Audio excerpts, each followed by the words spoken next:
മനസ്സോർക്കുമ്പോൾ പ്രോഗ്രാമിലേക്ക് സ്വാഗതം. ഇന്നത്തെ നമ്മുടെ അതിഥിയായി കടന്നു വന്നിരിക്കുന്നത് ഗ്രേസൺ. ഇംഗ്ലണ്ടിൽ നോട്ടിംഗ്ഹാമിൽ ഞാൻ നേഴ്സായിട്ട് കുടുംബമായിട്ട് അവിടെ താമസിക്കുന്നു, അവിടെ വർക്ക് ചെയ്യുന്നു. 9 വർഷമായിട്ട് അവിടെയാണ്. ഞങ്ങൾ തമ്മിൽ പരിചയപ്പെട്ടത് തന്നെ ഈ മനസ്സോർക്കുമ്പോൾ പ്രോഗ്രാമിൽ കൂടിയാണ്. ഇത് ഇൻ്റർനെറ്റിൽ യുവർ ലിവിങ് മന്ന വെബ്സൈറ്റിൽ അത് കാണുകയും അങ്ങനെ ഞങ്ങളുടെ നമ്പർ എടുത്ത് ഇവിടെ വിളിക്കുകയും അങ്ങനെ ബന്ധപ്പെടുവാനും ഇപ്പോൾ ഒരു അമ്മയും മോളും പോലുള്ളൊരു ബന്ധത്തിലേക്കായി തീരുവാനൊക്കെ കർത്താവ് ഇടയാക്കി തീർത്തു. ഇത് തന്നെ ഇവിടെ ലഭിച്ചത് വളരെ സന്തോഷമാണ്. ഇനി ഗ്രേസിന്റെ നാവലിൽ തന്നെ നമുക്ക് തന്റെ അനുഭവങ്ങൾ ശ്രമിക്കാവുന്നതാണ്. എൻ്റെ പേര് ഗ്രേസ്. ഞാൻ ജനിച്ചത് കോട്ടയത്ത് കൊല്ലാട് എന്ന സ്ഥലത്താണ്. ഒരു ഓർത്തഡോക്സ് സമുദായത്തിലാണ് ഞാൻ ജനിച്ചു വളർന്നത്. അപ്പനും പേരൻസ് എല്ലാം ഞങ്ങൾ ചെറുപ്പത്തിൽ തന്നെ വളരെ സമുദായത്തിന്റെ ഭക്തിയിൽ വളർന്നു വന്ന കുഞ്ഞുങ്ങളാണ്. പ്രത്യേകിച്ച് ഞാൻ മാതാവിന്റെ വലിയൊരു ഭക്തിയായിരുന്നു. പള്ളിയിൽ പോയിട്ടുണ്ടെങ്കിൽ തിരി കത്തിച്ച് പ്രാർത്ഥിച്ച് പള്ളി കത്തിപ്പോകുന്ന മാതിരി ഭക്തിയായിട്ട് വീണ് കിടന്നിരുന്ന ഒരു വ്യക്തിയാണ്. എന്നാലും അങ്ങനെ ജീവിച്ചു പോകുന്നു. പിന്നെ എൻ്റെ വിദ്യാഭ്യാസം കഴിഞ്ഞപ്പോൾ നഴ്സിംഗിന് പോയി പെട്ടെന്ന് തന്നെ എനിക്ക് സൗദി അറേബ്യക്ക് പോകാൻ സാധിച്ചു. അവിടെ വെച്ച് മാതാപിതാക്കളുടെ താല്പര്യമില്ലാത്ത പ്രകാരം ഒരു വിവാഹം കഴിക്കുവാനുള്ള ഇടയായി. അത് പിന്നെ എനിക്ക് കണിയായി തീർന്നെന്ന് പറഞ്ഞതുപോലെയായി. പക്ഷെ എന്നാലും ദൈവത്തിന്റെ മഹാകരുണയാൽ അതിൽ നിന്നെല്ലാം രക്ഷപ്പെടുവാൻ അത് ഞാൻ തുടർന്ന് പറയാൻ ആഗ്രഹിക്കുന്നു. അവിടെ ദൈവത്തെ അറിയാതിരിക്കുമ്പോൾ ലോകസഹജമായിട്ട് നടക്കുന്ന കാര്യങ്ങളാണല്ലോ. അങ്ങനെ ഇപ്പൊ ഞാൻ പക്ഷെങ്കിൽ വിശ്വസിക്കുന്നു കർത്താവിന്റെ പ്ലാൻ ആയിരുന്നു അതെല്ലാമെന്ന് ഞാൻ വിശ്വസിക്കുന്നു. എന്നിരുന്നാലും സൗദിയിൽ പോയി അവിടെ വെച്ച് കല്യാണം എല്ലാം കഴിഞ്ഞു, മോളുണ്ടായി.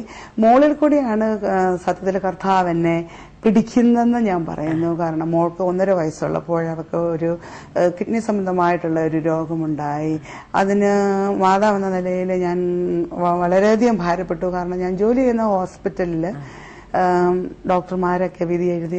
അങ്ങനെ ഡോക്ടർമാർ 3 കൺസൾട്ടന്മാർ പറഞ്ഞു കൊച്ചിന് ഓപ്പറേഷൻ വേണം, മേജർ ഓപ്പറേഷനാണ്, വളരെ റിസ്ക് ആയിട്ടുള്ള ഒരു ഓപ്പറേഷനാണ്. അപ്പം മാതാവെന്ന നിലയിൽ ഞാൻ ജോലി ചെയ്യുന്ന ഹോസ്പിറ്റലിന്റെ തന്നെ വരാന്തയിൽ പൊട്ടിക്കരയുവാനിടയായി. ആ സമയത്ത് എന്റെ വിവാഹത്തിന്റെ സമയത്തൊക്കെ ഞാൻ കാരണം സമുദായത്തിലെ ഭക്തിയായിരുന്നു പറഞ്ഞാലും ആ സമയത്ത് ഇതിൽ നിന്നെല്ലാം പിന്മാറി നിൽക്കുന്ന, പ്രത്യേകിച്ച് സൗദി അറേബ്യയിൽ നമ്മുടെ ക്രിസ്ത്യൻ ഒരു ഭക്തിപരമായിട്ടുള്ളത് ഇല്ലായിരുന്നു കൊണ്ടായിരിക്കാം ഞാൻ വ്യക്തിപരമായിട്ടും അങ്ങ് പുറകിലോട്ട് മാറി നിൽക്കുന്ന ഒരു അനുഭവമായിരുന്നു.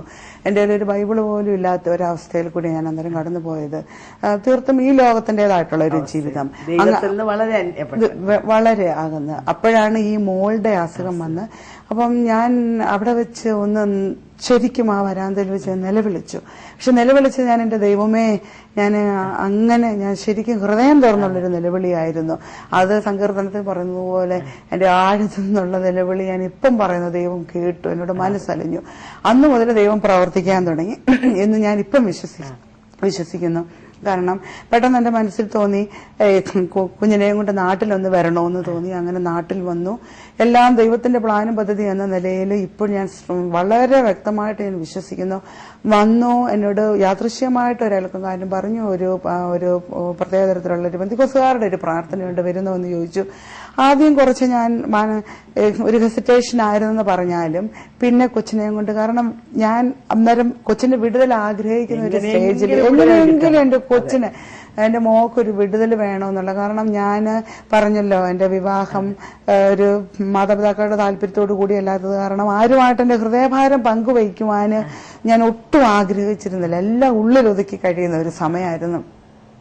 അപ്പൊ അങ്ങനെ ഇരിക്കുമ്പോൾ ആദ്യമായിട്ട് ഈ പ്രാർത്ഥനയ്ക്ക് കടന്നുപോയി. ആദ്യമൊന്നും എനിക്ക് ഒട്ടും തോന്നിയില്ലല്ലോ. ഞാൻ ഈ സമുദായ പ്രാർത്ഥന എടുത്തിടാൻ നോക്കി.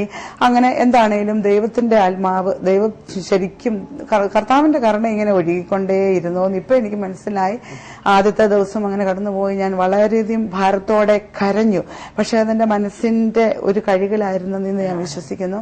അങ്ങനെ 3 ദിവസം ഉപവാസ പ്രാർത്ഥനയിൽ 3ാമത്തെ ദിവസം ദേവദാസന്മാര് കൊച്ചിനെ കൈതൊട്ട് പ്രാർത്ഥിക്കുവാനും അവിടെ ഒരു അത്ഭുതം നടന്നു. പക്ഷെ ദൈവം എനിക്കത് വെളിപ്പെടുത്തിയത് എന്റെ അവിശ്വാസം കൊണ്ടായിരിക്കാം. കുറച്ച് സമയം കൂടെ കഴിഞ്ഞാണ്. എന്താണേലും കുഞ്ഞുമായിട്ട് സൗദിയിൽ തിരിച്ചുപോയി. പിന്നെ ദൈവത്തിന്റെ കരുണ എന്ന് പറഞ്ഞാൽ മനസ്സിൽ തോന്നിക്കുവാനിടയായി വേറൊരു പീഡിയാട്രീഷ്യനെയും കൂടെ കാണിക്കണമെന്ന്. അങ്ങനെ പോയി കാണിച്ചു. അവള് എല്ലാ തരത്തിലുള്ള റേഡിയോളജിക്കൽ എക്സാമിനേഷനിൽ കൂടെ കടന്നുപോയി. ഇപ്പം ലാസ്റ്റ് ഞാൻ നാട്ടിൽ നിന്ന് പോയി കഴിഞ്ഞ് എടുത്തിട്ടുള്ള ഒരു എക്സ്റേക്കകത്ത് ഈ ഡോക്ടർ പറഞ്ഞു, നിങ്ങൾക്ക് യാതൊരു ആവശ്യമില്ല കൊച്ചിന്റെ ഓപ്പറേഷൻ ഓപ്പറേഷന്.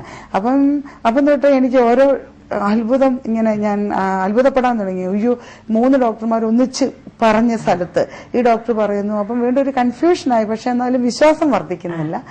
എന്നിരുന്നാലും ചെറുതായിട്ട് പ്രാർത്ഥിക്കുവാനും ഒക്കെ തുടങ്ങി. കർത്താവിനെ വിളിച്ച് ആദ്യമായിട്ടൊക്കെ പ്രാർത്ഥിക്കാൻ തുടങ്ങി. അപ്പം ഇവിടെ വെച്ച് ദേവദാസന്മാർ പ്രാർത്ഥിച്ച സമയം തന്നെ കൊച്ചിന് വിടുതൽ വന്നു. പക്ഷെങ്കിൽ എനിക്ക് ആ സമുദായത്തിന്റെ ആ ഒരു ഇതിലുള്ള ഒരു ഭക്തി കൊണ്ടായിരിക്കാം ഇത് ഏറ്റെടുക്കാനോ വിശ്വസിക്കാനോ ഒന്നും പറ്റാഞ്ഞത്. പക്ഷെ ദൈവം അത് പ്രൂവ് ചെയ്തുകൊണ്ട് ഇങ്ങനെ തെളിയിച്ചോണ്ടേയിരുന്നു. ദൈവത്തിന്റെ സ്നേഹം ഇന്ന് ഞാൻ എത്ര ശ്രദ്ധിച്ചാലും മതിയാകത്തില്ല. ആ സമയത്ത് പിന്നെ എന്താണേലും കുഞ്ഞിന് ഓപ്പറേഷൻ ചെയ്തില്ല. അവള് താൽക്കാലികമായിട്ടുള്ള കുറച്ച് പ്രോഫിലാക്സിസ് ഒക്കെ കൊടുത്ത് വളരെ ഭേദമായി. ഇന്നെന്റെ ആ മോൾക്ക് അന്ന് അവൾക്ക് 2 വയസ്സ് 1.5 വയസ്സ് 2 വയസ്സ് സമയത്താണ് ഇത് നടക്കുന്നത്. പക്ഷെ ഇപ്പോൾ 19 വയസ്സായി വളരെ ആരോഗ്യവതിയായിട്ടിരിക്കുന്നു. ഞങ്ങൾക്ക് എല്ലാ ഭവനത്തിലും ഈ സമയത്ത് അസുഖം വന്നെന്ന് പറഞ്ഞാലും അവൾക്കൊരു അസുഖം വരത്തില്ല. ഇപ്പൊ ഞാൻ വളരെയധികം ചിന്തിക്കുന്നു, ദൈവം സൗഖ്യം കൊടുക്കുന്ന പൂർണ്ണ സൗഖ്യമാണെന്ന്. മുഴുവനായിട്ട് ദൈവം ചെയ്യുന്ന, ഭാഗികമായിട്ടോ കുറച്ചോ അങ്ങനെയൊന്നും ചെയ്യുന്ന ഒരു ദൈവമല്ല എന്ന് വർഷങ്ങൾക്ക് ശേഷം കർത്താവ് എന്നെ പഠിപ്പിക്കാനിടയായി തീർന്നു. അന്നേരം അനുഭവം നമ്മൾ കേൾക്കുമ്പോൾ നമുക്കിതാ മനസ്സിലാകുന്നത്, ഹൃദയം തകർന്നവർക്ക് യഹോവ സമീപസ്ഥൻ, മനസ്സ് തകർന്നവരെ അവൻ നിരസിക്കുകയില്ല. അപ്പൊ ഗ്രേസ് ആ നിശ്ചയമായിട്ടും ദൈവത്തോട് അടുപ്പമില്ല, വളരെ അകന്ന് താൻ ജീവിക്കുക. എന്നാൽ പോലും ആ കുട്ടിയുടെ അസുഖത്തിന്റെ ഗൗരവം മനസ്സിലാക്കിയപ്പോൾ ആശുപത്രിയുടെ തിണ്ണയിൽ നിന്നുകൊണ്ട് ദൈവമേ എന്ന് പറഞ്ഞ് തകർന്ന ഹൃദയത്തോട് നിലവിളിച്ചു. ആ നിലവിളി ദൈവസന്നിധിയിൽ പലപ്പോഴും നമ്മുടെ എല്ലാ ജീവിതങ്ങൾ ഇതുപോലെ നിങ്ങൾ തകർന്നിരിക്കുന്ന വ്യക്തിയായിരിക്കാം. കുഞ്ഞിന്റെ അവസ്ഥയിൽ ഡോക്ടർമാർ വിധി എഴുതി കാണും, അല്ലെ നിങ്ങളുടെ അവസ്ഥയോ ഭർത്താവിന്റെയോ കുടുംബാംഗങ്ങളുടെയോ. എന്നാൽ അതിന്റെ മധ്യത്തിൽ തകർന്ന ഹൃദയത്തോടെ ഒന്ന് നിലവിളിക്കാൻ പറ്റുമോ? നമ്മൾ ഒന്നും അറിയാതെ നിലവിളിച്ചാലും ജീവിക്കുന്ന ഒരു ദൈവമുണ്ട്. ആ ദൈവം ആ നിലവിളി കേൾക്കും. നിശ്ചയമായും ജീവിതത്തിൽ മുഖാന്തരം ഒരുക്കി ഒരു ജീവിതത്തെ കർത്താവ് കണ്ടിട്ടുണ്ടെങ്കിൽ അവരെ ദൈവസന്നിധിയിലേക്ക് അടുപ്പിക്കാനുള്ള മുഖാന്തരങ്ങൾ. അപ്പൻ സ്നേഹിക്കുന്ന മക്കളെ ശിക്ഷിക്കുന്നു, ശിക്ഷണത്തിൽ കൂടെ കടത്തിവിടുന്നു. അതുകൊണ്ടാണ് ആ കുഞ്ഞിനെ ദൈവം ഒന്ന് തൊട്ട് ഗ്രേസിന്റെ അറ്റൻഷൻ പിടിച്ചു പറ്റാൻ എന്ന് പറഞ്ഞ പോലെ നിങ്ങളിപ്പോൾ ചിന്തിക്കുമായിരിക്കും, ഞാൻ എന്തിനാ ഈ പ്രശ്നത്തിൽ കടന്നു പോകുന്നത്? ദൈവം എന്നെ സ്നേഹിക്കുന്നില്ലേ? ഞാൻ ഈ കടന്നു പോകുന്ന വിഷയങ്ങൾ ദൈവം അറിയുന്നില്ലേ? നിശ്ചയമായും ദൈവം അറിയുന്നുണ്ട്. But he's trying to get your attention. നിങ്ങളുടെ അറ്റൻഷൻ പിടിച്ചു പറ്റാൻ കർത്താവ് ശ്രമിക്കുകയാണ്. അത് മനസ്സിലാക്കി നിങ്ങൾ ദൈവത്തിലേക്ക് തിരിയുമെങ്കിൽ നിശ്ചയമായും നിങ്ങളുടെ ഈ അവസ്ഥയിൽ നിന്ന് നിങ്ങളെ വിടുവിപ്പാൻ കർത്താവ് മതിയാണ്. അങ്ങനെ വീണ്ടും കൊച്ചു സൗഖ്യമായി, അതിന്റെ സന്തോഷം. പക്ഷെ വീണ്ടും ഞാൻ ആ ലോക ജീവിതത്തിലേക്ക് എനിക്കൊരു വിടുതൽ കിട്ടി. ഇനിയിപ്പം അങ്ങനെ സ്വാഭാവികം അങ്ങനെ ആ ജീവിതം വീണ്ടും തുടർന്നു. പിന്നെ വീണ്ടും കർത്താവ് എന്നെ കണ്ടിരുന്നു എന്ന് ഇപ്പൊ എനിക്ക് മനസ്സിലായി. വീണ്ടും കർത്താവ് ഈ ബാലശിക്ഷ കഴിക്കുന്നെന്ന് ഉള്ളത് അന്നൊന്നും എനിക്ക് അറിയത്തില്ലായിരുന്നു. പക്ഷെ ഇന്ന് എനിക്ക് വ്യക്തമായിട്ട് മനസ്സിലാക്കി തന്നു. ചെറിയ ചെറിയ കഷ്ടങ്ങളിൽ കൂടെ പിന്നെ ഞാൻ എന്റെ ഹസ്ബൻഡുമായിട്ട് വളരെ നിസ്സാര പ്രശ്നങ്ങൾക്കൊക്കെ ഞങ്ങൾ ഇങ്ങനെ ഇതായി. അത് ഇങ്ങനെ ഒരു വല്ലാത്തൊരവസ്ഥയിലേക്കൊക്കെ വന്നു. എന്താണേലും ദൈവം ഒരിക്കലും താൻ കണ്ട വ്യക്തി തകർന്നു പോകുവാൻ സമ്മതിക്കുന്ന ഒരു ദൈവമല്ല. ഇതെല്ലാം എനിക്ക് മനസ്സിലായത് പിന്നതാണ്. എന്താണേലും കർത്താവിനെ അവിടുന്ന് പടിപടിയായിട്ട് കൊണ്ടുവരുന്നതായിരുന്നു. അങ്ങനെ നാട്ടിൽ വരുന്ന സമയത്തും പിന്നെ എന്തെങ്കിലും പ്രശ്നം ഉണ്ടായിട്ട് മനസ്സിന് ഭാരമുള്ളപ്പോഴെല്ലാം നാട്ടിലേക്ക് ഓടി വരുന്ന ഒരവസ്ഥ ഉണ്ടായിരുന്നു. അന്നേരം ദൈവത്തിന്റെ മഹാകരുണയാല് എന്റെ മാതാപിതാക്കള് അവരെന്നോട് ക്ഷമിക്കുകയും വീണ്ടും എന്നെ കൈക്കൊള്ളുകയൊക്കെ ചെയ്തു. അന്നേരം ദൈവം ഇതെല്ലാം ഒരുക്കിക്കൊണ്ടിരുന്നത് എന്നെ ദൈവത്തിന്റെ വലിയൊരു പദ്ധതിക്ക്, ഈ സത്യത്തിലും ആത്മാവിലുമുള്ള ആരാധന എന്തെന്ന് എനിക്ക് ഒരിക്കലും അറിയത്തില്ലായിരുന്നു. പിന്നെ വചനം, അതിന്റെ മഹത്വമോ അതിന്റെ ശക്തിയോ ഒന്നും എനിക്കറിയില്ലായിരുന്നു. കാരണം വചനം ദൈവമാണെന്നുള്ളതൊന്നും എനിക്കറിയില്ലായിരുന്നു. കാരണം ആ സമുദായത്തിന്റെ ഭക്തിയിൽ കാര്യസാധനത്തിന് വേണ്ടി ഒരു ഭക്തി തിരികൊത്തിക്കുന്നു, മുട്ടുകുത്തുന്നു, അങ്ങനെയുള്ള ഒരു അവസ്ഥയിൽ കൂടെ പോകുന്നതല്ലാതെ ക്രിസ്ത്യാനി എന്നുള്ള വാക്ക് അതിനൊന്നും അതിന്റെ ഗാഠമായിട്ടുള്ള ഒന്നും എനിക്കോ എന്റെ കുടുംബത്തിലെ ആർക്കും തന്നെ അറിയത്തില്ലായിരുന്നു. അതേ അറിയത്തുള്ളൂ, അതിൽ കൂടുതൽ ഒട്ടും അറിയത്തില്ലായിരുന്നു. പക്ഷെ ദൈവം എന്നെ മുന്നമേ കണ്ടതുകൊണ്ട് കർത്താവിനെ ഈ നാട്ടിൽ കൊണ്ടുവരാനും ഇങ്ങനെ ചെറിയ ചെറിയ സാഹചര്യങ്ങൾ സാഹചര്യങ്ങളൊക്കെ അത് മനപ്രയാസത്തിന് അന്ന് കാരണമാക്കി എന്ന് പറഞ്ഞാലും പിന്നെ ഒരു നിത്യസമാധാനത്തിന് എന്ന വേണം. അങ്ങനെ വന്ന ഞാൻ ഈ പെന്തക്കോസ് ആരാധനകൾക്ക് അല്ലെങ്കിൽ അവിടെ വീടുകളിലൊക്കെ ഉള്ള പ്രാർത്ഥനകൾക്ക് പോകുവാൻ ദൈവം എനിക്ക് അത്ഭുതകരമായിട്ട് സാഹചര്യങ്ങൾ ഒരുക്കി. ആഗ്രഹം വന്നു. പയ്യെ പയ്യെ ആ വചനം എന്നിൽ ക്രിയ ചെയ്യാൻ തുടങ്ങി. എന്ന് ഇപ്പം തിരിഞ്ഞു ചിന്തിക്കുമ്പോൾ എനിക്ക് മനസ്സിലായി ദൈവം വളരെ ദൈവത്തിന്റെ വചനം എന്നിൽ ക്രിയ ചെയ്യുമായിരുന്നെന്ന്. അങ്ങനെ എനിക്ക് വചനം കേൾക്കാൻ താല്പര്യമായി. പാട്ട് പാടി ആരാധിക്കുമ്പോൾ ആ സമാധാനം എന്തെന്നില്ലാത്ത പിന്നെ എല്ലാ സകല ബുദ്ധിയും കഴിയുന്ന ദൈവത്തിന്റെ സമാധാനം, അത് യഥാർത്ഥത്തിലുള്ളൊരു സമാധാനം, അത് പയ്യെ ഒന്നിച്ചല്ല, ദൈവം എന്നെ പടിപടിയെ പഠിപ്പിച്ചുകൊണ്ട് വരാൻ ദൈവം ആഗ്രഹിച്ചു എന്ന് ഇപ്പൊ എനിക്ക് മനസ്സിലായി.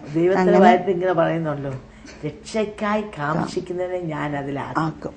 അപ്പൊ മോക്കൊരു കാംക്ഷ ഉണ്ടാകാൻ തുടങ്ങിയപ്പോ കർത്താവിലേക്ക് അതിലേക്ക് കൊണ്ടുവന്നെന്ന് പറഞ്ഞാൽ ഇതുപോലെ ഒരു നല്ല ടീച്ചർ ശരിക്കും ഒരു ഓർഗനൈസ് ചെയ്ത് കൊണ്ടുവരുന്ന ആ ഒരു അനുഭവം പറയാതിരിക്കാൻ പറ്റത്തില്ല എന്താണേലും. അങ്ങനെ ഞാൻ കൊണ്ടുവന്നു.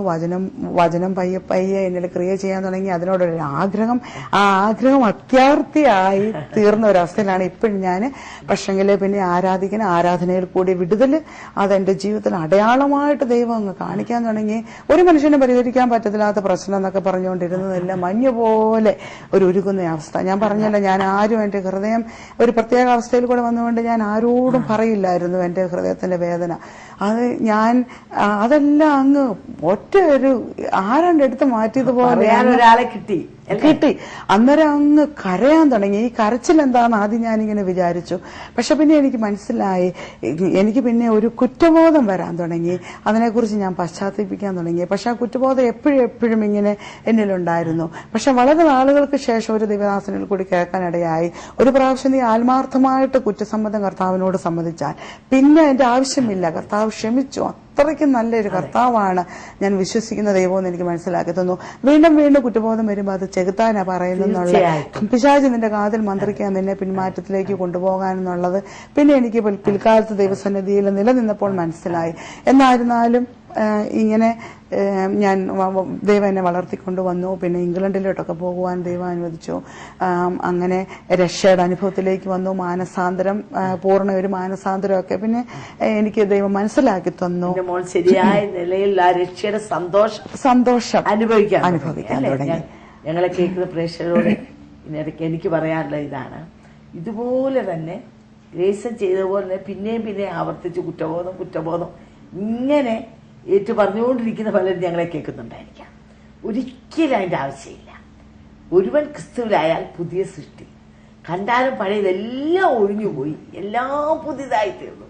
ഈ ലോകത്തിൽ ഒരു വ്യക്തി ജനിക്കുക, അത് 1971 ഓഗസ്റ്റ് 21 ഒരു വ്യക്തി ജനിച്ചാൽ ജനിച്ചു, പിന്നെ ജനിച്ചുകൊണ്ടേ ഇരിക്കുകയല്ല എന്ന് പറഞ്ഞ പോലെ നിക്കോദെമസിനോട് യേശു പറഞ്ഞു, നീ പുതിയതായി ഒന്നുകൂടെ ജനിക്കുന്നില്ല എങ്കിൽ സ്വർഗരാജ്യം കാണുകയില്ല.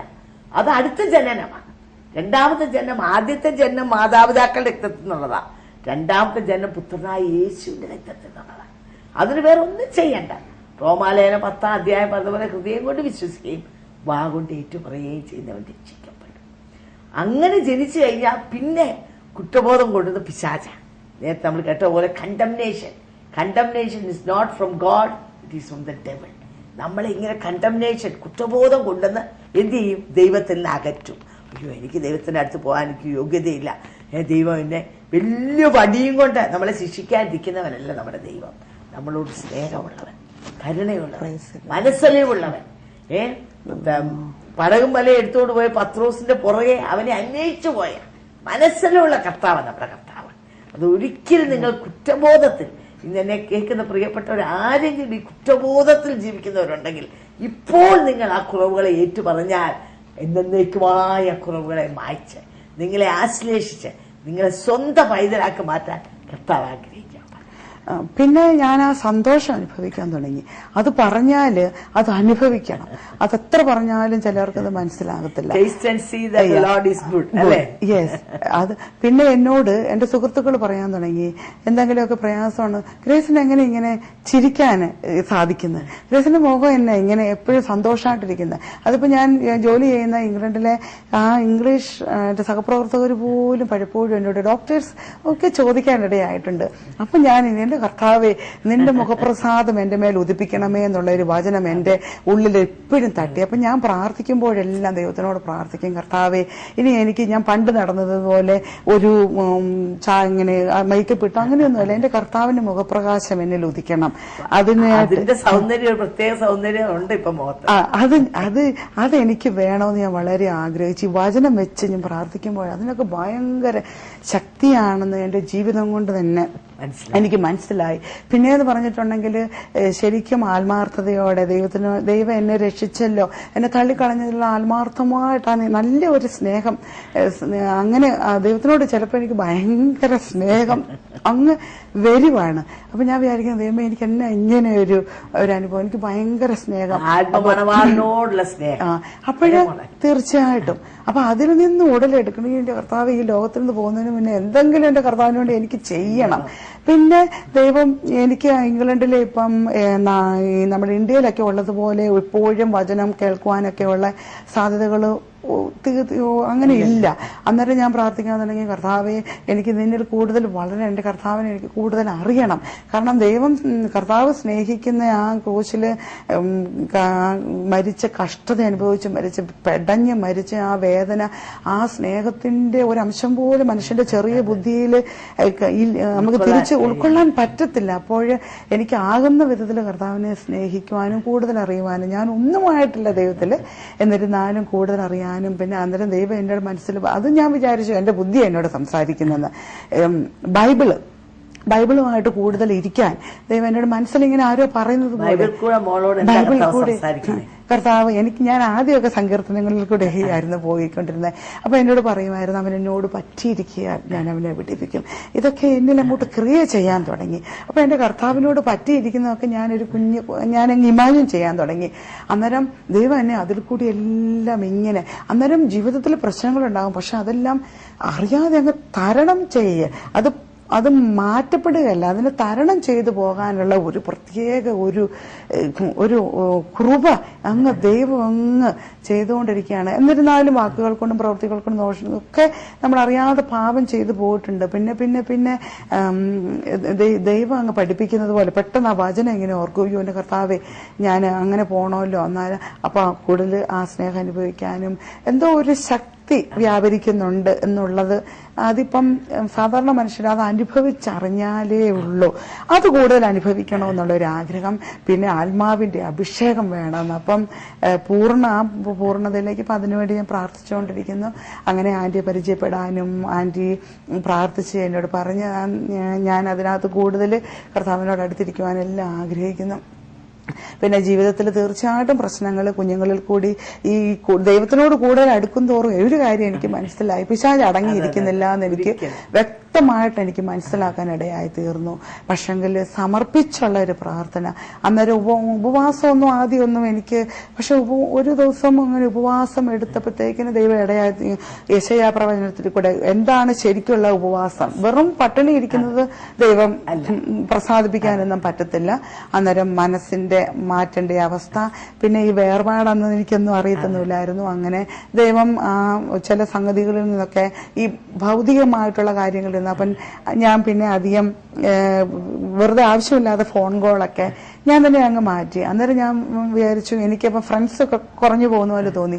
അപ്പോഴെന്നെ കർത്താവ് സങ്കീർത്തനങ്ങൾ കൂടെ വീണ്ടും ഇടപെട്ടു. ഞാൻ തന്നെ കൂട്ടുകാരിൽ നിന്ന് അകറ്റി എന്റെ സാന്നിധ്യത്തില് മറയ്ക്കുന്ന അങ്ങനെ 2 സെന്റൻസ് ഒക്കെ വളരെയധികം എന്നെ ടച്ച് ചെയ്ത്. സ്നേഹം എന്ന് പറഞ്ഞ പ്രത്യേകമല്ലേ, ഒരു പ്രത്യേക സ്നേഹം. നമ്മുടെ അറ്റൻഷൻ വേണം, സമയം വേണം. അപ്പൊ ആദ്യ സ്നേഹം പലപ്പോഴും. ഇന്നലെ എന്റെ 2 ദിവസം മുമ്പ് പത്മാവതിലെന്ന് പറഞ്ഞ എന്റെ അടുത്ത ഫ്രണ്ട് ഉണ്ട്. അവള് മുഖാന്തരാണ് ഞാൻ യേശുവിനെ കണ്ടുമുട്ടാനിടയായത്. അപ്പൊ അവളോട് ഞാൻ സംസാരിച്ചു. അവളോട് പറയാൻ അറിയാമ, ഈ ദിവസങ്ങളിൽ കർത്താവിനോട് പറഞ്ഞുകൊണ്ടിരിക്കുക, നീ ആദ്യ സ്നേഹത്തിലേക്ക് മടങ്ങി വാ എന്ന്. അപ്പൊ ഞങ്ങൾ രണ്ടും കൂടെ ആ കാര്യം പറയാന്ന് ആദ്യ സ്നേഹം നമ്മൾ ഇന്നും കർത്താവിന് വേണ്ടി ഓടുന്നു. പക്ഷെ നമ്മുടെ ആദ്യ സ്നേഹം അതൊരു ഭർത്താവും ഭാര്യയും കല്യാണം കഴിച്ച സമയത്തുള്ള ആ ഒരു സ്നേഹമാണ്. വർഷങ്ങൾ മുമ്പോട്ട് പോകുമ്പോൾ നമ്മള് ഭർത്താവിനോട് കൂടെ കൂടുതൽ സമയം ചെലവഴിക്കാനോ ഉണ്ടോ? പക്ഷെ ഭർത്താവ് അതാണ് ഡിമാൻഡ് ചെയ്യുന്നത്. അപ്പൊ നമ്മൾ പറയുന്നത് എന്താ, ഞാൻ നിങ്ങളുടെ കുഞ്ഞുങ്ങളെയല്ലേ നോക്കുന്നേ, ഞാൻ നിങ്ങളുടെ വീട്ടിലെ ജോലിയല്ലേ ചെയ്യുന്നേ. പക്ഷെ എന്നാലും നമ്മളും അതാ കർത്താവിനോട് പലപ്പോഴും പറയുന്നത്, കർത്താവെ ഞാൻ നിനക്ക് വേണ്ടി ഓടുന്നു, നിനക്ക് വേണ്ടി അധ്വാനിക്കുന്നു. But he demands our time. നാമുമായിട്ട് സമയം ചെലവഴിക്കുവാൻ കർത്താവ് ആഗ്രഹിക്കുക. അതുകൊണ്ട് ആ ഗ്രേസിനെ മറ്റൊന്നെല്ലാം മാറ്റിയിട്ട് കർത്താവിനോടുകൂടെ അല്പം സമയം കൂടുതൽ ചെലവഴിക്കാൻ കർത്താവടിയാക്കി. അതെനിക്ക് മനസ്സിലായി. കാരണം എനിക്കിപ്പം ഫ്രണ്ട്സ് ഇല്ല എന്ന് തന്നെ പറയാം. അല്ലെങ്കിൽ ഞാൻ എന്റെ സംസാരം ഞാൻ അങ്ങനെ ദൈവത്തിനോട് പ്രാർത്ഥിക്കും തോറും ദൈവം വചനത്തിൽ കൂടെ അങ്ങ് ഇടപെടുന്നു. അപ്പൊ ഞാൻ എന്റെ കർത്താവേ, നീ നിന്റെ ശക്തി മനസ്സിലാക്കാൻ ഈ മനുഷ്യന്റെ ചെറിയ ബുദ്ധിക്കൊന്നും പറ്റത്തില്ല. എന്റെ ആ ചെറിയ കണ്ണുകൾ കൊണ്ടല്ല, ചെറിയ ബുദ്ധി കൊണ്ട് നോക്കുന്നൊന്നുമല്ല ദൈവം. സർവശക്തനായ അത്യുന്നതനായ ദൈവത്തിനെ പിന്നെ അങ്ങനെ പിന്നെ തലമുറകളിൽ കൂടിയൊക്കെ അന്നേരം അവരെ വെച്ച് പ്രാർത്ഥിക്കാൻ, അത് ആന്റിയുടെ ഒരു കുഞ്ഞുങ്ങൾക്ക് വേണ്ടിയുള്ള ഒരു ഉപവാസം ആന്റിയുടെ പുസ്തകത്തിൽ കൂടി ഒരുപാട് എന്നെ സ്പർശിച്ചു. അന്ന് മുതൽ ഞാൻ ദൈവസന്നിധിയിലെ ഒരു തീരുമാനം എടുത്തു, എന്റെ കുഞ്ഞുങ്ങൾക്ക് വേണ്ടി ഞാൻ പ്രാർത്ഥിക്കുമെന്നുള്ള. എന്താണേലും ദൈവം അത്ഭുതം പ്രവർത്തിക്കുന്നു. വളരെയധികം തീഷ്ണതയോടുകൂടി കർത്താവിനെ അന്വേഷിക്കണം എന്നുള്ള വളരെ ആഗ്രഹം എനിക്കിപ്പോൾ ഉണ്ട്. അത് ദൈവം എനിക്ക് തരുന്നതെന്ന് മനസ്സിലായ ഒരു പ്രത്യേക പരിശുദ്ധാത്മാവിന്റെ ഒരു കൃപാവരം ഞങ്ങളിൽ വ്യാപരിക്കുന്നു, എന്നിൽ കൂടി എന്റെ കുടുംബത്തിൽ വ്യാപരിക്കുന്നു എന്നെല്ലാം ഞാൻ വളരെ ശക്തമായിട്ട് വിശ്വസിക്കുകയും അതിന്റെ ആ ഒരു സന്തോഷം ഞാൻ അനുഭവിക്കുകയും ചെയ്യുന്നു. അതെ, നമ്മള് ഗ്രേസൻ ദൈവസ്നേഹത്തിൽ നിറഞ്ഞ് പറയുന്ന തന്റെ അനുഭവം നമ്മൾ കേട്ടുകൊണ്ടിരിക്കുക. തികഞ്ഞ സ്നേഹം ഭയത്തെ പുറത്താക്കും. എന്തെല്ലാം വിഷയങ്ങളും പ്രശ്നങ്ങളും ഉണ്ടെങ്കിലും ഇന്ന് താൻ പ്രശ്നവിമുക്തയല്ല, പല വിഷയങ്ങൾക്കൂടെ താൻ കടന്നു പോവുകയാണ്. പക്ഷെ ആ ദൈവസ്നേഹം തന്റെ ഉള്ളിൽ തിങ്ങി വിങ്ങുന്നതുകൊണ്ട് അതൊന്നും തനിക്കൊരു വിഷയമല്ല. ഞാൻ ഇങ്ങനെ പറഞ്ഞല്ലോ, ഏത് വിഷയം വലുതായിട്ട് വന്നാലും അത് മഞ്ഞുരുകി പോകുന്ന പോലെ ഉരുകിപ്പോവുക. അപ്പൊ ഏത് വലിയ പർവ്വതം സമമായ പ്രശ്നം നമ്മുടെ മുമ്പിൽ വന്നാലും കർത്താവിനോട് കൂടെ നമുക്ക് അതിനെല്ലാം ഒരു മെതിവണ്ടി പോലെ ബൈബിൾ വായിക്കുന്നുണ്ട്. അതിനെല്ലാം പൊടിച്ച് തവിട് പൊടിയാക്കി മുമ്പോട്ട് പോകാൻ നമുക്ക് പറ്റും. നമ്മുടെ ദൈവത്തിന്റെ കൃപ, ദൈവിക സാന്നിധ്യം, ദൈവത്തിന്റെ ശക്തി, ഇതാണ് ഈ പ്രശ്നങ്ങളെല്ലാം അതിജീവിക്കാൻ നമുക്ക് ഇടയാക്കി തീർക്കുന്നത്. യേശു ഇങ്ങനെ പറഞ്ഞു, നീ എന്നോട് പറ്റിയിരുന്നാൽ ഞാൻ നിന്നെ വിടുവിക്കും. നമുക്കെല്ലാവർക്കും വിടുതൽ ആവശ്യമാണ്. എല്ലാവരും ഇപ്പൊ എന്നെ കേൾക്കുന്ന എല്ലാവരും പല പല വിഷയങ്ങൾ ഭാരപ്പെടുന്നവരാ. എനിക്ക് ഈ വിഷയത്തിന് വിടുതൽ, എന്റെ സാമ്പത്തിക വിഷയത്തിന് വിടുതൽ, എന്റെ കുടുംബജീവിതത്തിന് വിടുതൽ, എന്റെ ജോലിയുടെ വിഷയത്തിന് വിടുതൽ, ഇങ്ങനെ ഓരോ കുഞ്ഞുങ്ങളുടെ വിഷയത്തിന് വിടുതൽ, ഇതെല്ലാം നിങ്ങൾ ആഗ്രഹിക്കുക. പക്ഷെ എങ്ങനെയാ വിടുതൽ കിട്ടുന്നേ? ബൈബിൾ പറയുന്നു, നീ എന്നോട് പറ്റിയിരുന്നാൽ ഞാൻ നിന്നെ വിടുവിക്കും. അത് നിങ്ങൾക്ക് പറ്റുമോ? ഈ ദൈവത്തോടൊന്ന് പറ്റി, ആ ദൈവത്തോട് പറ്റിയിരിക്കുമ്പോൾ കിട്ടിയ സമാധാനവും സന്തോഷവും, അതിൽ കൂടെ താൻ അനുഭവിക്കുന്ന ആ വലിയ ചൈതന്യം ആണ് നമ്മൾ ഇവർ കേട്ടുകൊണ്ടിരിക്കുന്നത്. നിശ്ചയമായും നിങ്ങളുടെ പ്രശ്നങ്ങളിൽ തന്നെയാണെങ്കിലും നിങ്ങൾ ദൈവത്തോട് പറ്റിയിരിക്കാൻ ഈ ദിവസങ്ങൾ നിങ്ങൾ എന്നെ ശ്രമിക്കുന്ന ഈ സമയം തന്നെ നിങ്ങൾക്ക് തീരുമാനം എടുക്കാൻ കഴിയുമോ? എങ്ങനെയാ കർത്താവിനോട് പറ്റിയിരിക്കുന്നത്? നിങ്ങൾ വേറെ ഒന്നും ചെയ്യണ്ട, അവനെ വിളിച്ചപേക്ഷിച്ചാൽ മാത്രം മതി. അവനെ വിളിച്ചപേക്ഷിക്കുമ്പോൾ, ഒരു തകർന്ന ഹൃദയത്തോട് നിലവിളിക്കുമ്പോൾ, കർത്താവേ നീ എന്നെ സഹായിക്കണമേ എന്ന് പറഞ്ഞുകൊണ്ട് കർത്താവിന്റെ സന്നിധിയിലേക്ക് നെടുമ്പാടുമ്പോൾ നിശ്ചയമായും നമ്മുടെ പ്രശ്നങ്ങൾക്ക് അവൻ പരിഹാരം വരുത്തും. നമ്മളെ അവന്റെ പൈതലാക്കി തീർക്കും. എന്നാൽ അവൻ നമുക്ക് വേണ്ടി വില കൊടുത്തു കഴിഞ്ഞു. നമുക്ക് വേണ്ടി അവൻ യാഗമായി നമുക്ക് വേണ്ടി മരിച്ചു. ആ ഒരു ദൈവസ്നേഹം നമ്മുടെ ഉള്ളിൽ വരണം. എന്നെ കേൾക്കുന്ന പല വിശ്വാസികളും കാണും, എന്നാൽ എത്രത്തോളം ദൈവസ്നേഹം നിങ്ങളുടെ ഹൃദയത്തിലുണ്ട്? ഞാൻ നേരത്തെ പറഞ്ഞ പോലെ ഒരു ആദ്യ സ്നേഹത്തിലേക്ക് നമ്മൾ മടങ്ങി വരണം.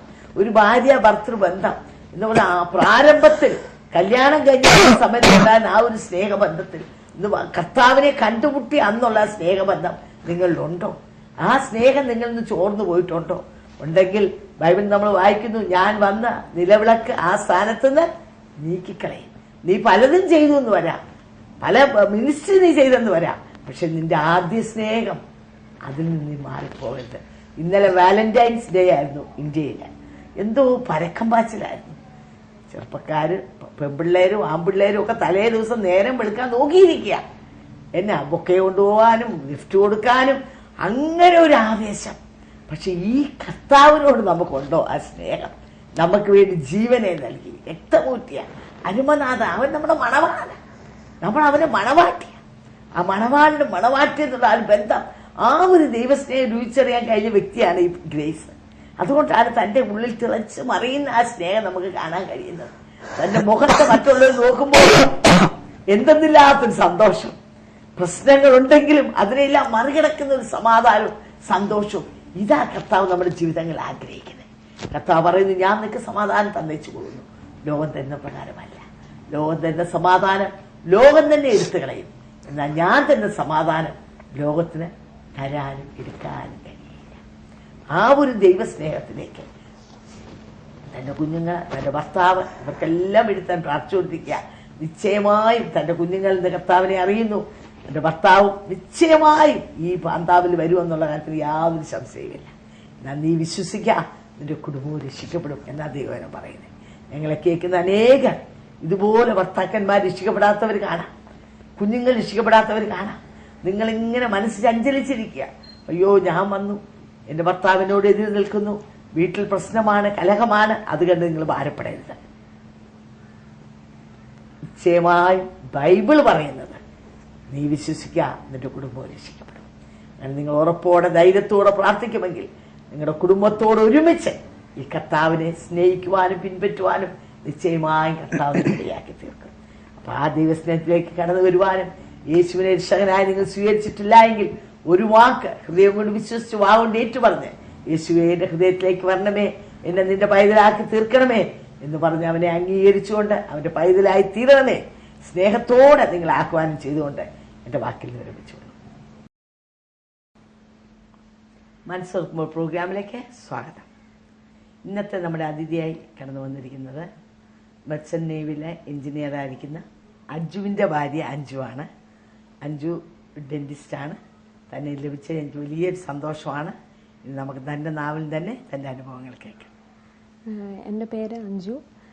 ഞാൻ എൻ്റെ വീട് പത്തനാപുരം എന്ന സ്ഥലത്താണ്. ഞാനൊരു ടി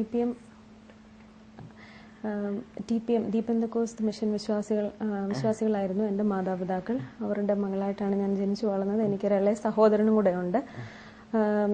ചെറുപ്പത്തിൽ തന്നെ എൻ്റെ വീട്ടിൽ ഞാൻ വളരെയധികം ഭക്തിയോടും അടക്കത്തോടും ആണ് വളർന്നു വന്നത്. അതുപോലെ തന്നെ ആദ്യത്തെ കുട്ടിയായതുകൊണ്ട് എൻ്റെ മാതാപിതാക്കളുടെ എല്ലാ വാത്സല്യങ്ങളും ഒക്കെ അനുഭവിച്ച് ഞാൻ അങ്ങനെ നല്ല പാമ്പേർഡ് ആയിട്ടാണ് വളർന്നു വന്നുകൊണ്ടിരുന്നത്. പിന്നെ സഭാരാധനകൾക്കെല്ലാം കടന്നു പോകും, അതുപോലെ സൺഡേ സ്കൂൾ, പിന്നെ വീട്ടിൽ ഫാമിലി പ്രെയർ, അതെല്ലാം നല്ല ഇതായിട്ട്, പിന്നെ ആവശ്യത്തിനുള്ള നമ്മുടെ എല്ലാം മാതാപിതാക്കൾ അവരെ കീഴ്പ്പെട്ട് അവർ പറയുന്ന ഉപദേശ സത്യങ്ങളെല്ലാം അനുസരിച്ച് അങ്ങനെയുള്ള ഒരു ലൈഫാണ്. അപ്പോൾ ഇനി ആദ്യം തന്നെ കർത്താവിനെ ഞാൻ എൻ്റെ പേഴ്സണൽ സേവിയർ എല്ലാം അങ്ങനെ ഇങ്ങനെ കടന്നു പോയിക്കൊണ്ടിരിക്കുന്ന സമയത്താണ് ഞാനൊരു 4ാം ക്ലാസ് ആയപ്പോൾ എൻ്റെ മാതാപിതാക്കൾ അവർക്ക് എന്നെപ്പറ്റി കുറച്ചും കൂടെ ഇപ്പോഴത്തെ കാഴ്ചപ്പാടനുസരിച്ച് കുറച്ചും കൂടെ പഠിക്കണം, ഞാൻ നല്ലൊരു നിലയിലെത്തണം എന്നുള്ള ആഗ്രഹത്തിൽ എന്നെ ഇവിടെ അടുത്തുള്ള തിരുവല്ലയിലുള്ള നിക്കോൾസൺ സ്കൂളിൽ എന്നെ ബോർഡിങ്ങിൽ കൊണ്ടാക്കാമെന്ന് അവർ തീരുമാനിച്ചു. അപ്പം എനിക്കും ആദ്യം ബോർഡിംഗ് എന്നൊക്കെ പറഞ്ഞപ്പം രസമായിരിക്കും, കുട്ടികളെല്ലാം കൂടെ ചേർന്ന് അങ്ങനെ പെട്ടെന്ന്. പക്ഷെ ഞാൻ എൻ്റെ നേച്ചർ വെച്ച് ഞാൻ ഒത്തിരി പാമ്പേർഡായിട്ട് വീട്ടിലെ നല്ല പെറ്റായിട്ട് ഇങ്ങനെ വളർന്നു വന്ന സാഹചര്യത്തിലാണ് ഞാനിങ്ങനെ പെട്ടെന്ന് ഹോസ്റ്റലിലേക്ക്. അപ്പോൾ അവർ എൻ്റെ ഒരു നല്ല ഇതിന് അങ്ങനെ ഓർത്ത് അങ്ങനെ എന്നെ അവിടെ കൊണ്ടാക്കി. പെട്ടെന്ന് എനിക്ക് പക്ഷേ പെട്ടെന്ന് എൻ്റെ ആ പപ്പയുടെ മമ്മിയുടെ അവിടെ നിന്ന് അകന്ന് അങ്ങോട്ട് എനിക്ക് വളരെ ബുദ്ധിമുട്ടായിട്ട് എനിക്ക് തോന്നി ആദ്യമായിട്ട്. പക്ഷെ ഞാൻ ഓർത്തു അവർ എൻ്റെ ഒരു നന്മയ്ക്ക് വേണ്ടിയല്ലേ അവർ എന്നെ ഇവിടെ ആക്കിയേക്കുന്നത്, ഞാൻ അഡ്ജസ്റ്റ് ചെയ്യാമെന്ന് ഓർത്ത് അങ്ങനെ ഞാൻ 5th സ്റ്റാൻഡേർഡ് തൊട്ട് ഇങ്ങനെ നിക്കോൾസിൻ്റെ ബോർഡിങ്ങിലായിരുന്നു. പിന്നെ കുറച്ച് കഴിഞ്ഞപ്പോൾ ഞാൻ അങ്ങ് അഡ്ജസ്റ്റഡ് ആയി.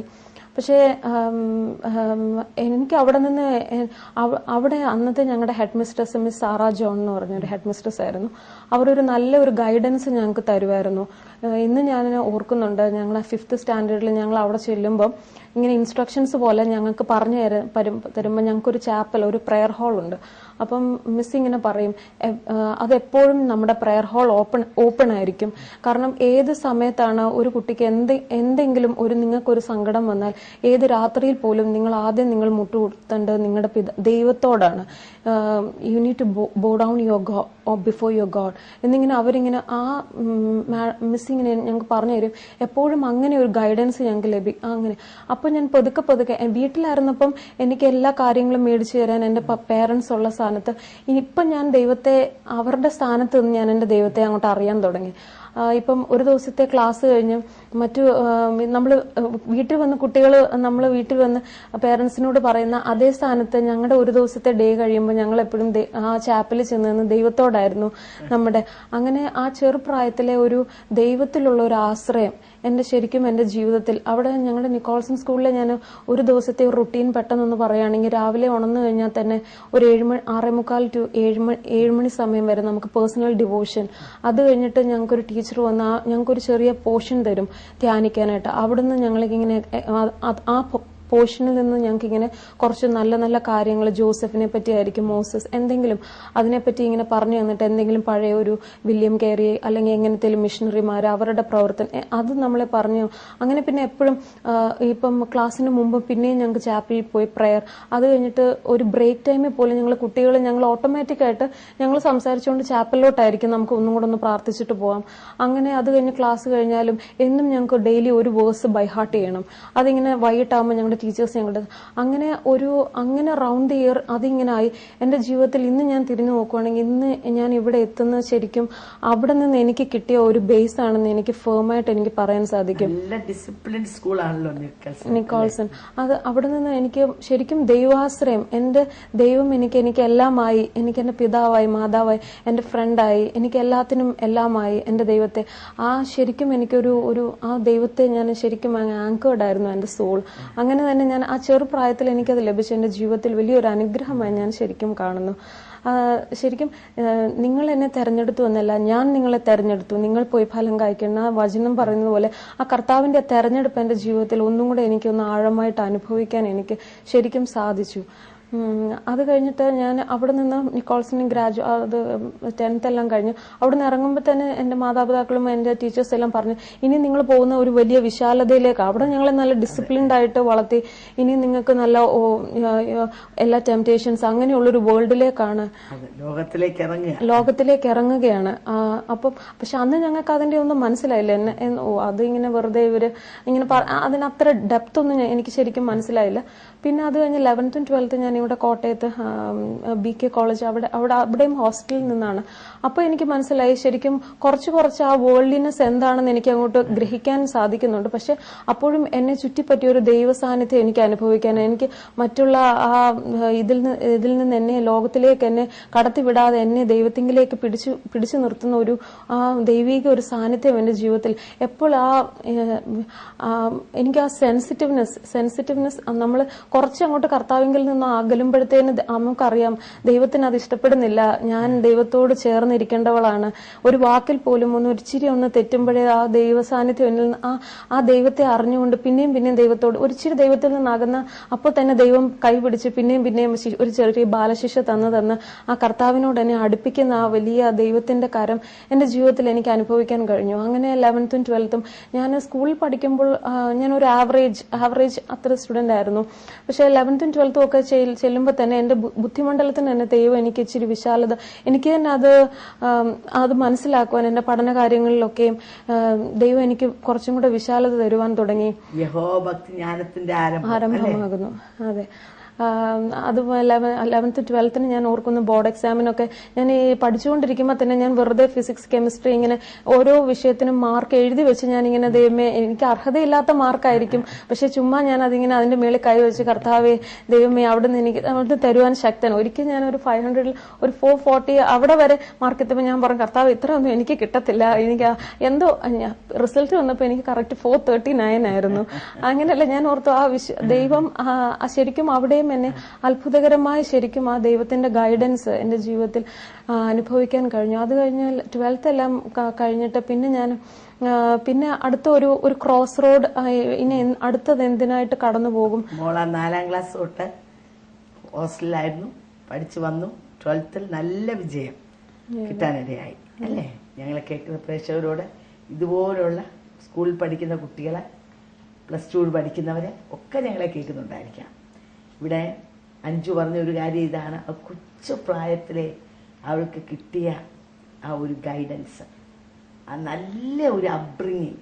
സ്കൂളിൽ അവർ ഡേ തുടങ്ങുന്നത് തന്നെ പ്രാർത്ഥനയോടെയാണ്, മെഡിറ്റേഷൻ, അതുപോലെ ദൈവവചനം, ഓരോ വചനം ബൈഹാർട്ട് ചെയ്യുക, പോയിരുന്ന് പ്രാർത്ഥിക്കുക. അപ്പം ആ കുഞ്ഞു പ്രായത്തിൽ തന്നെ, ഞാൻ കഴിഞ്ഞ ദിവസം എന്നോടൊരു വ്യക്തി പറഞ്ഞു, 3 വയസ്സായപ്പം യേശുവിന് വേണ്ടി ഞാൻ ഹൃദയം കൊടുത്തു, ഇതുവരെയും ഞാൻ പുറകോട്ട് പോയിട്ടില്ലെന്ന്. ഇപ്പം ആ വ്യക്തിക്ക് ഏതാണ്ട് 40 വയസ്സോളമായി. അപ്പം അങ്ങനെയാണെങ്കിൽ നിങ്ങൾ nobody is too young. നിങ്ങൾ 3 വയസ്സ് പ്രായമുള്ളപ്പോൾ തൊട്ട് നിങ്ങൾക്ക് യേശുവുമായിട്ട് അടുക്കാൻ കഴിയും. ആ കൊച്ചു പ്രായത്തിൽ തനിക്ക് യേശുവിനെ കണ്ടുമുട്ടാനിടയായി. തന്നെ ആ ദൈവവചനത്തിലും ദൈവസ്നേഹത്തിലും വളർന്നു വന്നതുകൊണ്ട് തൻ്റെ ജീവിതത്തിൽ താൻ ഒരു ആവറേജ് സ്റ്റുഡൻ്റ് ആയിരുന്നെങ്കിൽ പോലും കോളേജിൽ വന്നപ്പോൾ നല്ല വിജയം കൈവരിക്കാനിടയായിരുന്നു. പല പിള്ളേരെ രാവിലെ തൊട്ട് സ്കൂളിൽ പോവും, വന്നാൽ ഉടനെ ട്യൂഷൻ, പിന്നെ അപ്പനും അമ്മയും പഠിപ്പിക്കാനിരുത്തും. ഇതെല്ലാമായിട്ടും മാർക്ക് കിട്ടാനോ ഒരു ഭാവി ഉണ്ടാകാനോ ഒന്നും കഴിയാത്ത അവസ്ഥയാണ്. നിങ്ങൾക്ക് കർത്താവിൽ സറണ്ടർ ചെയ്ത് ദൈവത്തെ ഭയപ്പെട്ട് അവൻ്റെ വഴിയിൽ നടക്കാൻ കഴിയുമെങ്കിൽ ഈ അനുഗ്രഹങ്ങളെല്ലാം ഉണ്ടാകും.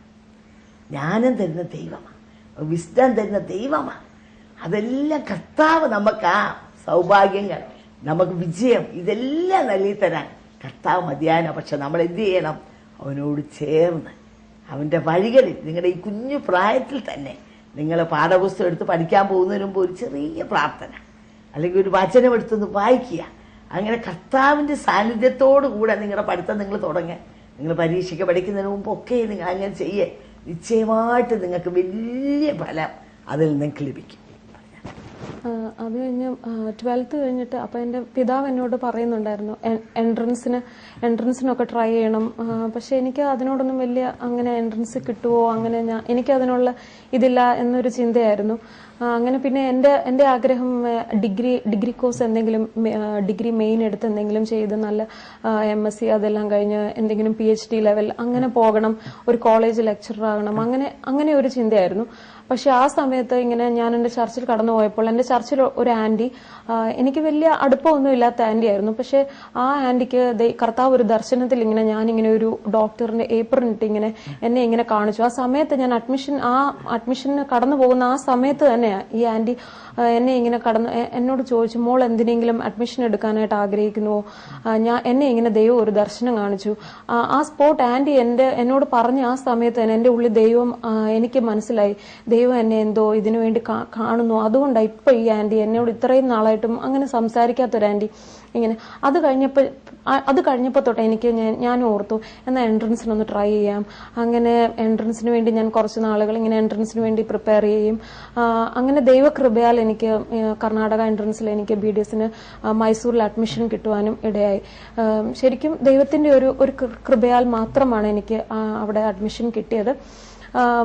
ശരിക്കും അവിടെ ചെന്നപ്പോഴാണ് ഞാൻ ശരിക്കും എന്താണ് ഈ ലോകത്തിലേക്ക് ഇറങ്ങി പോകരുത് എന്നൊക്കെ എൻ്റെ മാതാപിതാക്കളും എൻ്റെ സ്കൂളിലെ ടീച്ചേഴ്സൊക്കെ പറഞ്ഞ് എൻ്റെ മാഹാത്മ്യം മനസ്സിലായത്. ഞാൻ അതൊരു ഹിന്ദു ഇൻസ്റ്റിറ്റ്യൂഷനാണ്.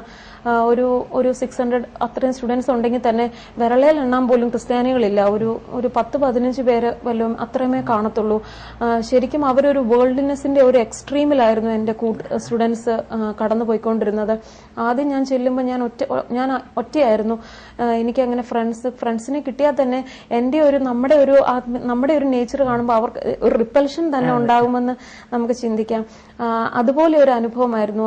ഇതിൽ എനിക്ക് ദൈവവുമായിട്ട് ആ സമയത്ത് ചുരുക്കത്തിൽ പറഞ്ഞ ഒത്തിരി അത് പരിഹാസവും നിന്നയും ഒക്കെ നമ്മുടെ ഈ നേച്ചർ കാണുമ്പോൾ എനിക്ക് ദൈവകൃപയാൽ ആദ്യം ഞാൻ ഒറ്റയാണെങ്കിലും 1-2 കുട്ടികളും കൂടെ എൻ്റെ ഒരു സീനിയറും എൻ്റെ ഒരു ബാച്ച്മേറ്റും ദൈവം അവരുടെ പേരൻസ്, ഒരാളെ പേരൻസിന്റെ ഇടയിൽ തന്നെ ഒരു കൺവേർഷൻ ഉണ്ടായി. ആ കുട്ടിയും സ്നാനപ്പെടുവാൻ ഇടയായി. അതുപോലെ വേറെ എൻ്റെ ഒരു സീനിയറും അവിടെ അടുത്തൊരു മീറ്റിങ്ങിന് കടന്നുപോയി. അങ്ങനെ അവിടെ രക്ഷിക്കപ്പെടുവാനിടയായി. അങ്ങനെ എനിക്ക് 1-2 ഫ്രണ്ട്സിനെയും കൂടെ കിട്ടി. ഞങ്ങൾ ഇങ്ങനെ ഒരു റൂമിലായിട്ടും കിട്ടി. ശരിക്കും അവിടെ ഒത്തിരി ഞങ്ങൾക്ക് ഒരു ലോൺലിനെസ്, കാരണം മറ്റുള്ള കുട്ടികൾ ഞങ്ങളെ കളിയാക്കും, ചിലപ്പോൾ കളിയാക്കും, ഇതൊരു സിസ്റ്റേഴ്സിന് വേണ്ടി ആകാൻ വേണ്ടി ഡോക്ടറിന് പഠിക്കുക, അങ്ങനെയുള്ള ഒരു സാഹചര്യമായിരുന്നു. പക്ഷെ അതിന്റെ മധ്യത്തിലും കർത്താവ് ഞങ്ങളെ പിടിച്ചു നിർത്തുവാനും ആ ദൈവകൃപ അനുഭവിച്ച് ആ ദൈവസാന്നിധ്യത്തിൽ അങ്ങനെ മുന്നേറുവാൻ ഞങ്ങളെ സഹായിച്ചു. അതുപോലെ തന്നെ അവിടെയും എനിക്ക് പഠിക്കുന്ന കാര്യങ്ങളിലാണെങ്കിലും ഫസ്റ്റ് ഇയറിലും സെക്കൻഡ് ഇയറിലും എല്ലാം നല്ല ടോപ്പ് മാർക്ക്, അങ്ങനെ ഫസ്റ്റ് ക്ലാസ് അങ്ങനെ മാർക്ക് മേടിച്ചുകൊണ്ട് ഇങ്ങനെ പാസ്സായി.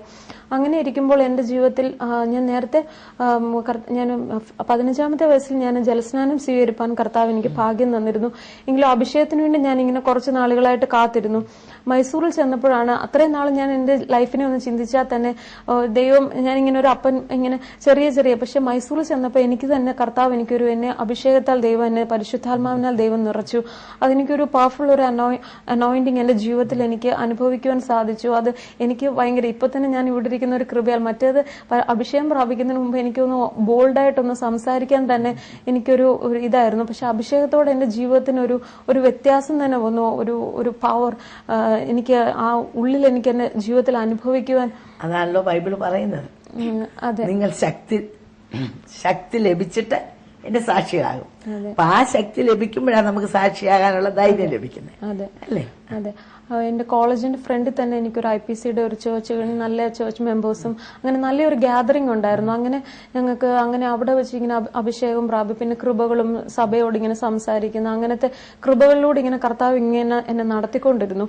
അങ്ങനെ ആ സമയത്ത് പ്രാർത്ഥന, അത് കഴിഞ്ഞ് കഴിഞ്ഞാൽ എനിക്ക് വലിയൊരു ഇമ്പോർട്ടന്റ് ആയിട്ടുള്ള എൻ്റെ സ്റ്റഡീസ് ആയിരുന്നു. ഞാൻ നല്ലൊരു സ്റ്റുഡന്റ്, എപ്പോഴും പഠിക്കുക, അങ്ങനത്തെ ഒരു ഇതായിരുന്നു.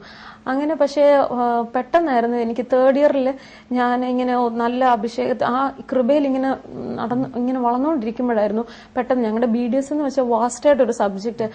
അപ്പം എക്സാമിനൊക്കെ നമ്മൾ ജസ്റ്റ് പറ്റുന്ന അത്രയും നമ്മൾ കവർ ചെയ്തുകൊണ്ട് പോകും. അങ്ങനെ പിന്നെ എക്സാം നമുക്ക് പറ്റുന്ന അതുപോലെ പെർഫോം ചെയ്യും. പക്ഷെ നല്ല റിസൾട്ട് ആയിരുന്നു എനിക്ക് കിട്ടിക്കൊണ്ടിരുന്നത്. പക്ഷെ 3rd ഇയറിൽ ഞാൻ എൻ്റെ എക്സാമിന് എനിക്ക് കുറച്ച് ടഫായിട്ട് എനിക്ക് ഫീൽ ചെയ്തു. എക്സാം കഴിഞ്ഞു എനിക്ക് കുറച്ച്, പക്ഷെ എങ്കിലും ഞാൻ പ്രാർത്ഥിച്ചു, ഇല്ല കർത്താവ് എന്നെ സഹായിക്കുമെന്ന് ഇങ്ങനെ ആ വിശ്വാസത്തോടെ ഞാൻ ഇങ്ങനെ പ്രാർത്ഥിച്ചു.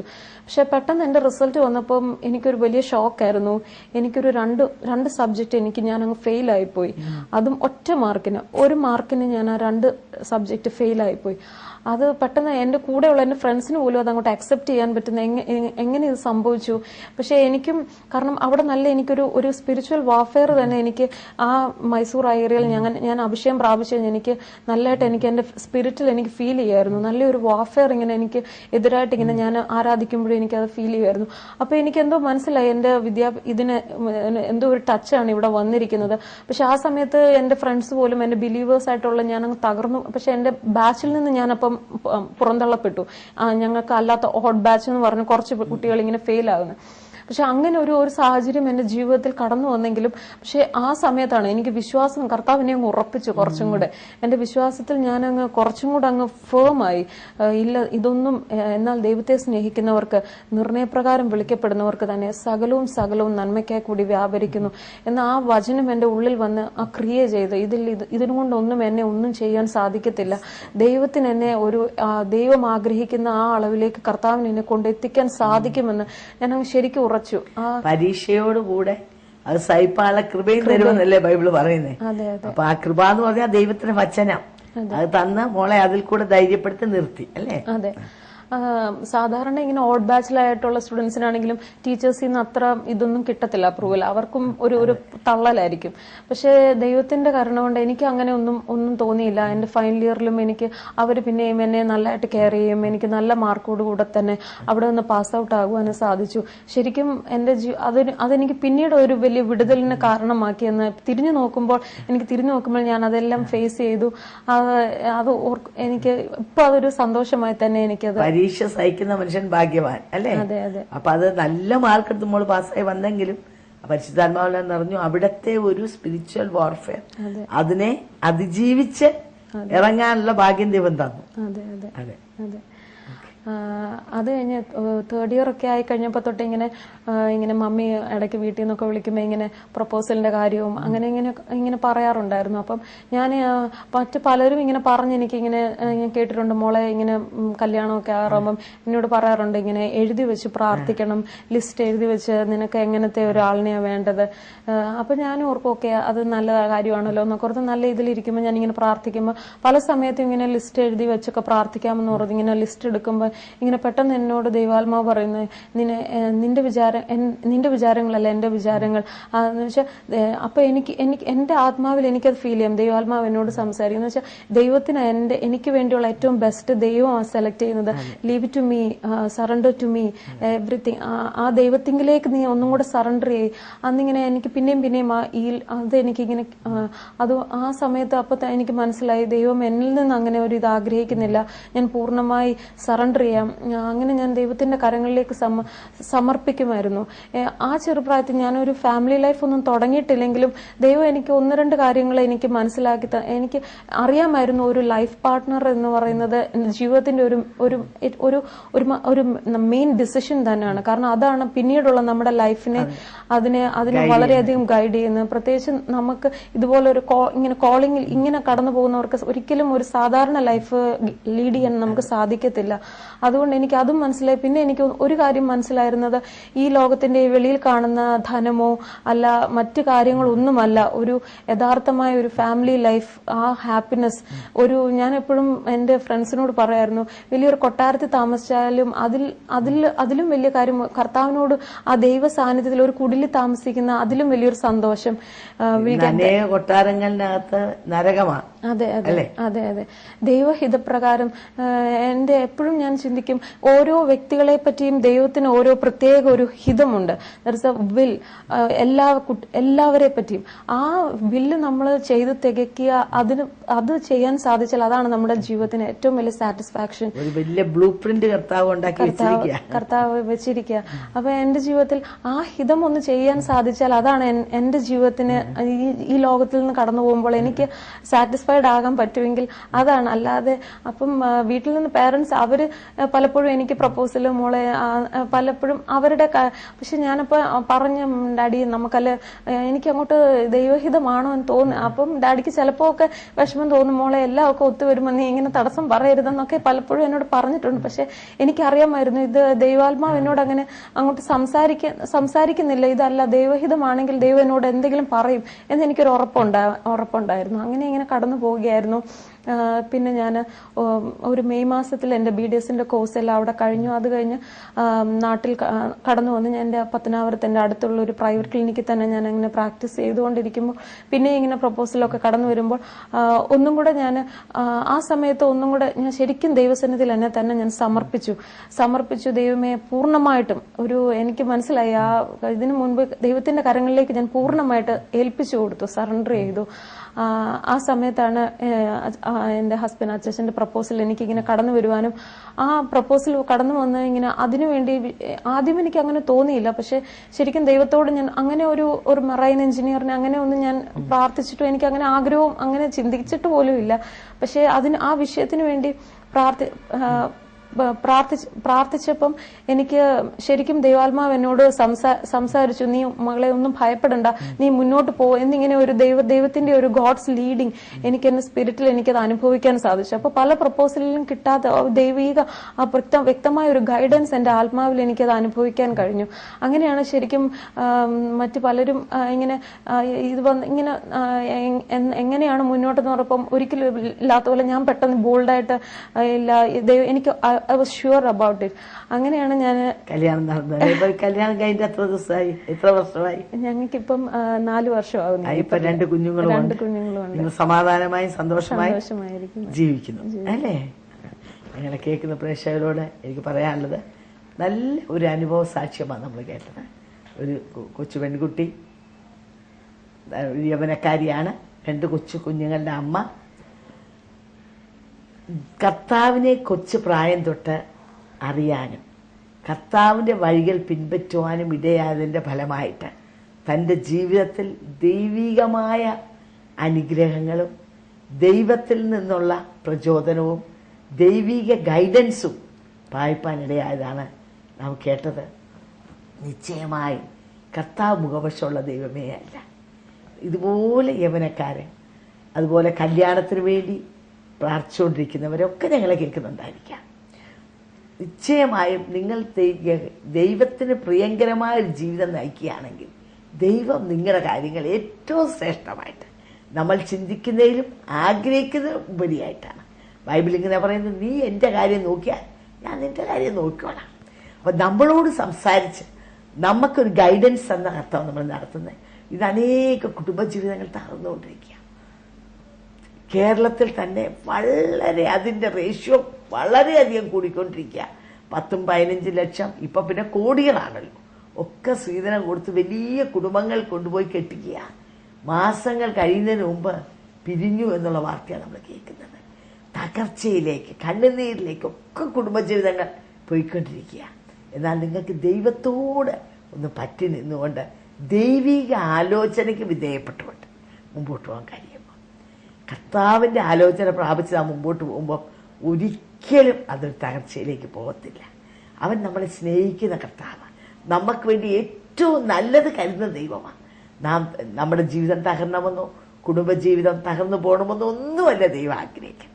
അങ്ങനെയാണെങ്കിൽ വിവാഹപ്രായമായ പെൺകുട്ടികൾ, why can you try this? പെൺകുട്ടി തൻ്റെ അനുഭവമാണ് പറഞ്ഞത്. നല്ല വിദ്യാഭ്യാസം കർത്താവർക്ക് കൊടുത്തു, അനുഗ്രഹിക്കപ്പെട്ട ഭാവി കൊടുത്തു. ഇതല്ലേ നമുക്ക് ആവശ്യം. എന്നാൽ ഒരു കണ്ടീഷൻ മാത്രമേ ഉള്ളൂ, മുന്നമേ അവൻ്റെ നീതി രാജ്യം അന്വേഷിക്കും, അതോടുള്ള സകലവും നൽകി തരാം.